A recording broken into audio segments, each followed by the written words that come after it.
Well, I guess since we had to talk Georgia State, we may as well talk Georgia Southern now. Yeah, it's time for Chad to get his shots back in. So we have Sean Elliott, now a guy who knows Sean Elliott pretty well. Georgia Southern head coach Chad Lunsford, now the second longest tenured head coach in the league. How about that? Sean's the longest at 5. You're 4 years and 6 games. Man, that's amazing. That's hard to believe. Really hadn't even thought about it like that. Well, the fact that there's been some turnover, but there's also been a lot of success in the league. Yeah. I actually was thinking about that with Sean yesterday. I actually said something to him. I said, "Man, you should run the Sunbelt meetings for us and everything because you're obviously the oldest guy on in He's the group the now." the coaches. Yeah. So, but anyway, nah, it's just football, man. It ends up changing year in, year out, and been blessed to be at Georgia Southern going into my 4th year and just going to enjoy every moment. And we mentioned with him that camp's roughly 2 weeks away, depending on who you are. But in a setting like this, where the season hasn't quite started yet, everybody's in a good mood because everybody's 0-0. It's nice to see the coaches in a different environment because you're relaxed, and it's not as if you have a game tomorrow. You can at least relate to each other and probably catch up, especially you and Sean. I know you guys are good friends. Yeah, for sure. I mean, we got great coaches in this league, and to be honest with you, I mean, there's so many opportunities throughout the year when we have these types of things, functions, whatever, to get that chance to talk. But to be honest with you, and we probably don't do it enough. I mean, we do have the ability to talk, even when we're not having these functions. And I mean, there's so many great coaches. You can bounce ideas off of one another, and obviously you can't give away schemes and all that type of stuff. But how you're handling your program, how you're handling different situations, and things like that. So very thankful to be around these guys. Last year, with as nuts as the COVID season was, how much more valuable was the idea of building relationships? That's always been important in our program. That was the thing that when I was, blessed enough to get the job, that I wanted to make sure we did as a staff and then as a program and with our guys and all that type of stuff. But, I do believe that the pandemic allowed for there to be more connection after the fact. However, during the pandemic, I think there was a lot of connection with immediate family that maybe you don't get in the past because you're working so much, and so I think there are some good things that came out of it for sure. That ability to reconnect, maybe revitalize some of your relationships that maybe you haven't done a good job with, and so there's always silver lining in everything that goes on. We've talked about this with a couple of people already today, but the fact that this league not only is off of its best season as a league in the 20 years it has existed, but the fact that so many guys are back for every team. Where does Georgia Southern find a way to separate from the other 9 teams in this league with that in mind? Well, I can't speak on the other teams. I don't. I mean, I know that they've got a lot of good players coming back, and a lot of teams have a lot of depth coming back. But I like the mindset of our football team right now. I think that you don't see a team, and again, what time will tell. But I don't think you see a team that was like satisfied with going 8-5 and winning the New Orleans Bowl. Yeah. I mean, we're going to look back and we're going to go, man, 2020, that's what it was, and we overcome a lot, and there's some great things that came out of it. But I think there's more like, man, we could have been a 10, 11 win football team, and we let some games slip away. I think that's more the mentality. I think there's a lot more suffering from those losses than there were from the wins.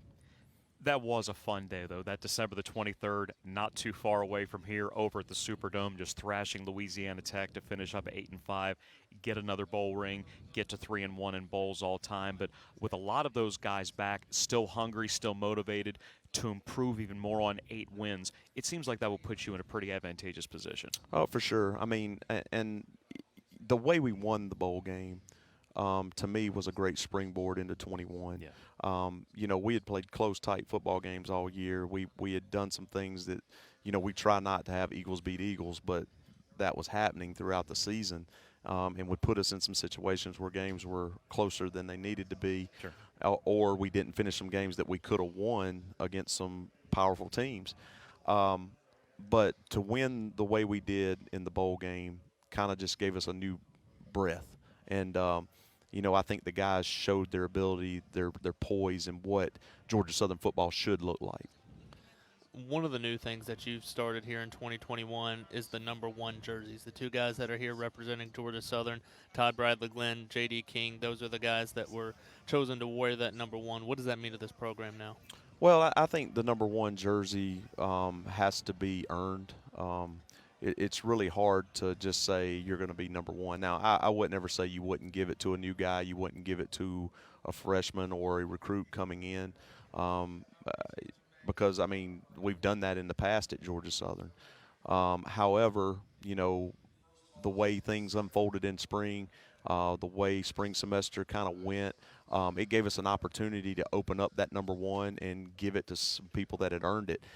I challenged the media today when I was on the first thing to, if you talk with J.D. King and Todd Bradley, really dig into them and find out their personal stories. When you start going through Todd Bradley's career, even before he got to Georgia Southern and beating cancer and then ACL injuries and and then JD, being at Oklahoma State, transfer, and now going through an ACL, those guys exemplify what Georgia Southern men are about, and they've earned that right to wear number 1. They're such great stories. They're such great people. With Todd now in a leadership position, truly in year 6, and I think about that. He was here in 2016. He's going into his 6th year here, and for JD, I wish we could have had him for his first couple of years. But to know that he was leading the league in rushing at the time of the injury, and he still was 3 weeks later. There was a shot that he was going to be in the Player of the Year running had he been able to finish 2020. So from that standpoint, both extremely motivated going into this final season. For sure, and to be honest with you, Todd has 2 years left. He does have a medical, but now he's not doing it. I mean, this is the last dance, if you want to say, for him, because that's what he wants it to be. But Todd's a special story. JD, I pray that he gets his full season. He's back. I do feel strongly that he'll be better than ever. But the way he was going last year, he was going to do something special, and I know he's really worked hard for that, and I want that to happen for him. Stay with the backfield for a moment, because it was 2 years before that Logan got hurt, JD filled in. This past year, JD gets hurt, Logan Wright, outstanding down the stretch, better than 6 yards a carry. That's where he's been his entire career. You enter the season with a loaded backfield, which is the case most of the time, and you're going to run it somewhere between 45 and 50 times per game. With all those hungry mouths, how do you make sure everybody gets fed? Well, I think you look at it, we're going to play 2 to 3 running backs in every set, Yeah. But when you start looking at an Amari Jones, I mean, he's going to be able to line up at receiver. He's going to be a slot into the running back. There's just different ways of getting those guys the ball and getting them on the field at the same time. You may see Amari at quarterback some. I mean, that's, he was a high school quarterback, and, so that there's just different ways. But, there's going to be a wear and tear on our running backs because of what we do and how physical we play. So we've got to try to keep them fresh. Man, I'm so fired up to have those guys in that room, because we're going to be able to plug guys in first quarter, then second quarter, then third quarter, and then, hey, now it's time to go finish this football game in the fourth quarter. And to have a running back room like that and what we do on offense, I think it fits well. I know you've talked about it a little bit in the last couple of months, but you talk about the running back room and you bring Fabian Upshaw in to coach them, somebody that you've got a special relationship coaching him when he was a player at Georgia Southern.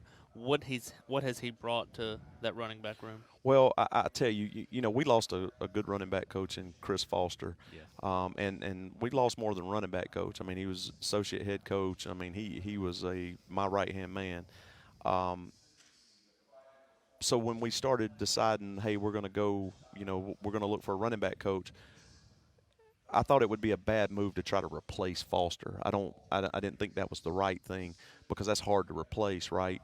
And we had interviewed Fabian for the wide receiver job, actually. And, we didn't go that direction. We went with Coach Sherman. And Fabian impressed us so much. And he already had his, time coaching with Coach Roos and all that. So Coach Roos had a good feel. But he really – because he's always impressed me as a player. And then he impressed me, just listening about his work ethic and all that. But I thought it was a great time for him to get this opportunity, because we needed more Georgia Southern men, Georgia Southern guys that understood Georgia Southern. And I think that's what we've done on the offensive staff. When you look at Coach Roos, you look at Coach Sherman, you look at Coach Upshaw, and Coach Wade is obviously hadn't been at Georgia Southern, but he has the ties with Coach Alex Atkins. So I thought Fabian ended up being a great fit, and he's actually exceeded expectations since he's got there. Real cool, calm demeanor for a young guy, a real hard worker, which we knew, and very knowledgeable about Coach Roos's offense. You brought up quite a few staff additions for 21. Also, Joe Graves, who initially was going to coach running backs, but now he's going to handle special teams and tight ends. A couple of new members of the support staff. With all of those new moving parts, how did you make sure that it all fit into what your vision is? Well, I thought it was important. We were making changes, but what you didn't want to do was bring too many people in that didn't understand the culture of Georgia Southern. And I felt like we brought enough people that really have either been here before, played here, understood what it needed to be about, that you could in other positions bring in guys that hadn't been here or ladies, And so there's a good mixture. And when we come to work every day, man, there's such a awesome, positive vibe with our staff. Everybody works well together. And everybody understands,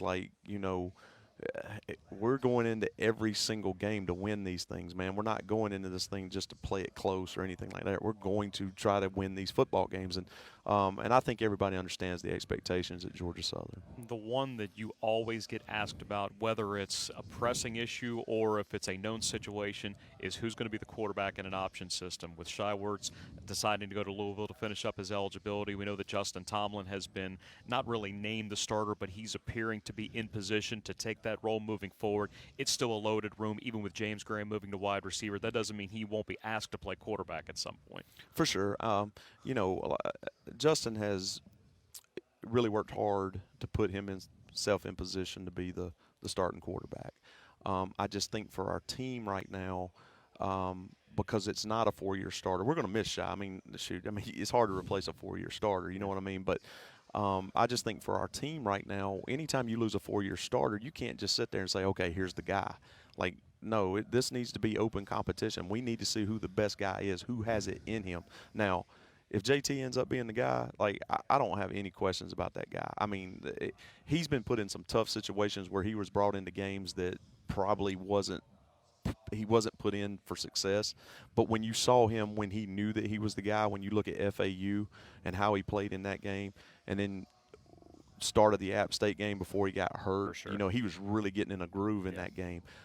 So I have if JT ends up being the starter, man, I'll be so happy for that guy, and I know he'll do a great job for us. We've gotten this deep, and we haven't talked much defense, and that's a unit that led the country in turnovers forced, led the country in interceptions. Derek Canteen, a big reason why. Led the country with 6 interceptions, the only member of Georgia Southern's team that's a preseason first-team All-League member, and somebody that wasn't necessarily ticketed to start at corner going into last year, but he made his presence felt very early starting against Campbell.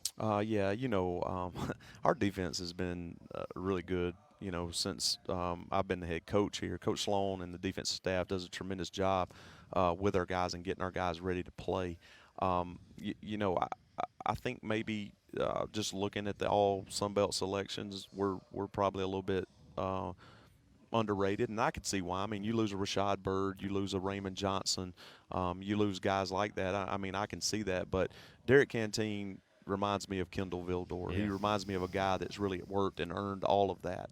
But when you start talking about the other positions, when you start talking about linebacker, man, I'm fired up about. You got Todd Bradley, you got Trey Allen, you got John Ferguson, you got the sneakers into this that's going to sneak up on people are Kadri Jackson and Kevon Glenn. Yeah. You never know what you're going to get with a transfer, but those two guys have stepped right in. And there's no entitlement. They just go to work. They seem like Georgia Southern men to me, and I think you're going to see a big-time play out of our linebackers just because of the depth we added with those two guys. You talk about Derek Canteen on that defensive side. You had so many guys that had to step up as young players and really do well for you guys, especially on the defensive side and that secondary. What does that say about the development process that especially the defensive side, but really this entire football team has?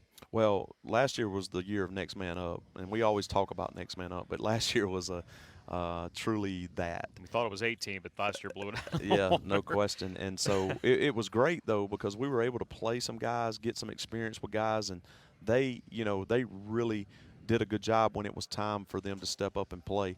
Very proud of a Birdsong and an Anthony Wilson. Those two guys really helped us in that defensive secondary at safety and really finished the season off right. So I feel good about where our defensive is for sure. 44 days from now, it all begins again. Allen E. Paulson Stadium, 6 o'clock kick. Georgia Southern and Gardner-Webb for the first time since 2002. Hopefully the stadium is going to be as packed as it can be with full capacity having been announced during the summer, but we can't wait to get back at it. I'm sure you're feeling the same way. No question. I can't wait to get back in the stadium. It's going to be 100% capacity. The power of Paulson's real. And, Coach Cunningham is a graduate of Gardner-Webb, and so I know that's a little special to him too. So we're ready to get back at it. We really are. Chet, thanks a lot. Appreciate you being here today, and we'll catch up with you many, many times this season. No wrestling questions today, huh? How's your arm? My arm's great. Okay. I wasn't sure if you were going to beat Cujo or not. I dominated that arm wrestling. I mean, You the guy didn't dominate it. Dude, he tried to bump me first, and it went here, and then you saw the table. He didn't dominate him. He didn't dominate him. Pull it up on YouTube and play it right now. That was a domination. You could pull it up on the ride back. Now, I will say that after there was, but hey, we finished high fours. It was all good. We'll see you back at Statesboro. Thank y'all. GATA. Thanks, Chad. The relationship that we have with our head coach is unlike any other in the FBS. It really is. Oh, there's no doubt.